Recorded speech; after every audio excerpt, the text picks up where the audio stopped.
نعمل هذا اللوك كله مع بعض. اول شيء لازم تحفظوا الفيديو عندكم وتتابعوني لحتى تشوفوا كل الفيديوهات اللي عم بنزلها على الصفحه. كونسيلر لتوحيد لون الجفن، ولوس باودر من شي جلام لحتى نثبته، ومن باليت مورفي تاخذ هذا اللون واستخدمه مثل لون انتقالي على كامل الجفن الثابت.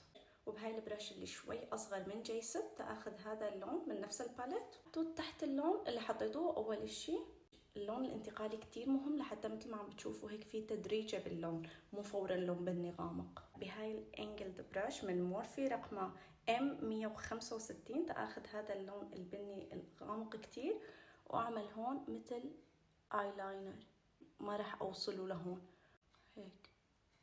شايفين هاي العين شلون هيك طلعت؟ حبيتوها اكتر فتأعمل هاي كمان مثلها.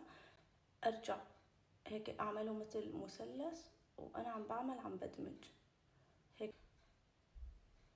وهلا بلون ابيض من نفس الباليت ننظف فيه هاي المنطقه. هذا اللون الشمر بالنص بس هيك. اخر واهم خطوه كل العالم مو تعملها او تنساها، انه نرجع ناخذ من اللون الانتقالي ببرش صغيره وندمج اطراف اللون الغامق مع اللون الشمر يلي حطيناه. شوفوا شلون ما ضل في خط هيك حاد بيناتن.